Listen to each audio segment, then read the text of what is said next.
dan bahan: gelas 4 buah, asam cuka, botol air mineral, balon karet, abu gosok, garam sendok, air panas dingin, lilin. Percobaan pertama, pengaruh konsentrasi.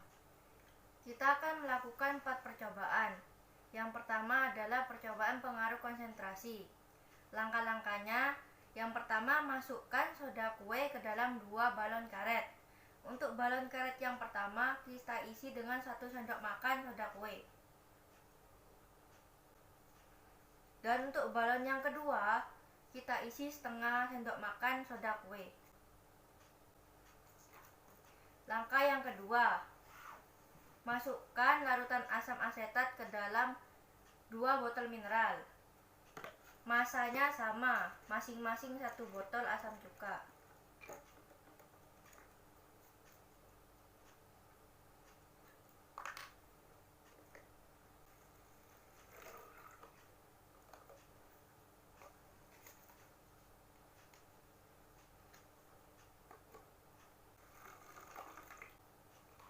Untuk langkah yang ketiga, masukkan balon karet pada lubang botol air mineral. Tapi jangan sampai serbuk soda kuenya masuk ke dalam.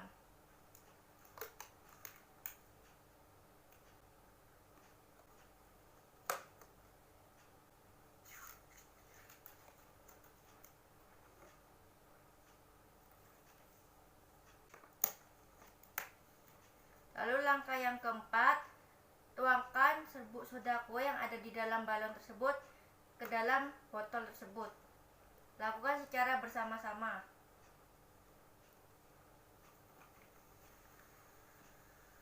Amatilah perubahan yang terjadi. Kita dapat mengamati hasil percampuran antara soda kue dengan asam cuka. Bisa kita lihat di depan sini. Di botol A, balonnya mengembang lebih besar karena jumlah soda kue yang dimasukkan lebih besar daripada di botol B. Di botol B, balonnya mengembang lebih kecil karena jumlahnya pun lebih sedikit. Lalu kesimpulan yang dapat kita tarik, besarnya kembangan balon ini dipengaruhi oleh jumlah soda kue yang kita campurkan ke dalam asam cuka. Jika semakin banyak soda kue yang dicampurkan, maka balon akan mengembang semakin besar. Sebaliknya, jika soda kue yang kita campurkan itu sedikit, maka balon akan mengembang tidak terlalu besar. Percobaan kedua, pengaruh suhu. Sekarang kita akan melakukan percobaan yang kedua, yaitu pengaruh suhu. Langkah-langkahnya, siapkan 2 buah gelas. Gelas pertama berisi air panas, gelas kedua berisi air dingin. Lalu langkah yang kedua, tambahkan 1 sendok makan garam ke dalam masing-masing gelas.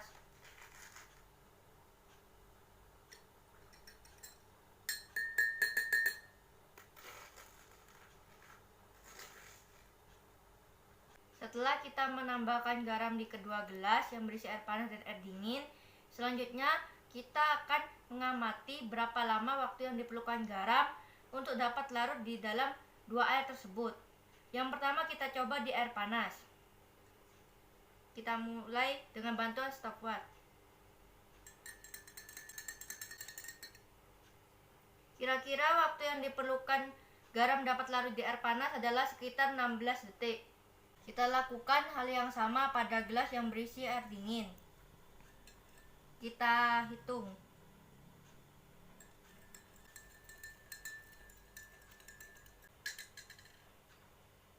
Sedangkan di air dingin, waktu yang diperlukan kira-kira 36 detik. Kesimpulan yang dapat kita ambil dari percobaan pengaruh suhu adalah jika serbuk garam diletakkan pada air yang bersuhu tinggi atau panas, maka serbuk garam tersebut akan cepat melarut. Dan jika serbuk garam diletakkan pada air yang bersuhu dingin, maka serbuk garam tersebut akan lama dalam melarut. Percobaan 3, pengaruh luas permukaan. Untuk percobaan yang ketiga, pengaruh luas permukaan. Langkah-langkahnya, yang pertama siapkan 2 buah gelas, masing-masing berisi 100 ml air. Gelas pertama diberi 1 sendok makan garam halus Sedangkan gelas yang kedua diberi 1 sendok makan garam kasar. Yang pertama kita coba pada garam halus. Kita hitung waktunya berapa lama garam akan larut pada air. Kita mulai.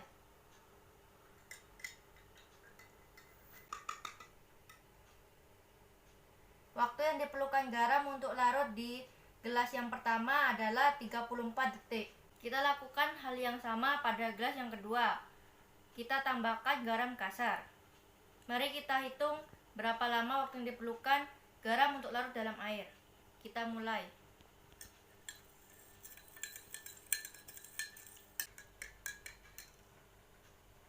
Waktu yang diperlukan untuk garam larut di gelas yang kedua adalah sekitar 1 menit 22 detik. Dari hasil percobaan tadi dapat disimpulkan bahwa gelas yang ditambahkan dengan garam halus akan lebih cepat larut. Sedangkan gelas yang ditambahkan dengan garam kasar lebih lama proses pelarutannya. Dapat dilihat juga dari kedua gelas ini, pada gelas pertama yang diberi garam halus, warna airnya lebih jernih dibandingkan gelas yang diberi garam kasar, warnanya cenderung lebih keruh. Dan semakin kecil ukuran partikel dari serbuk garam tadi, maka semakin besar pula luas permukaan bidang yang bereaksi. Serta sebaliknya, jika ukuran partikel semakin besar, maka semakin kecil luas permukaan bidang yang bereaksi. Percobaan 4. Pengaruh katalis. Untuk percobaan yang keempat adalah pengaruh katalis. Pertama-tama kita siapkan gula, sendok, lilin, abu gosok, dan stopwatch.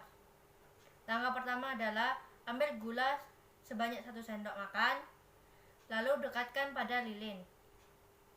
Kita hitung berapa lama waktu yang diperlukan gula untuk mencair. Kita mulai. Nah, bisa dilihat di sini sudah mulai mencair gulanya. Kira-kira waktu yang diperlukan adalah 3 menit 53 detik. Untuk sendok yang kedua, kita ambil lagi gula dan kita tambahkan dengan sedikit abu gosok. Dekatkan juga pada lilin. Jangan lupa kita amati waktu yang diperlukan untuk gula bisa mencair atau terbakar atau tidak. Belum meleleh sepenuhnya tetapi mengeluarkan seperti gelembung-gelembung terbakar. Gula lebih cepat meleleh dan membakar abu gosoknya. Waktu yang diperlukan kira-kira 2 menit 37 detik. Untuk hasil akhirnya dapat kita lihat di sini. Di gula yang dicairkan tanpa campuran apa-apa, hasilnya hanya mencair dan warnanya coklat tua. Sedangkan di gula yang dipanaskan dengan campuran abu gosok, pinggir-pinggirnya menjadi hitam dan mengeras, serta di tengahnya ini membentuk seperti gelembung-gelembung yang mendidih. Bisa dilihat perbandingannya. Yang ini terbakar, sedangkan yang ini hanya meleleh. Kesimpulan yang dapat kita ambil adalah katalis merupakan zat yang dapat mempercepat laju reaksi. Pada suhu tertentu dapat mengurangi energi yang dibutuhkan untuk berlangsungnya reaksi. Katalis sendiri memberikan suatu jalan bagi reaksi yang aktifannya lebih rendah. Itu tadi 4 praktikum yang sudah saya praktekkan untuk menguji faktor-faktor yang mempengaruhi laju reaksi. Sekian percobaan praktikum dari saya. Terima kasih.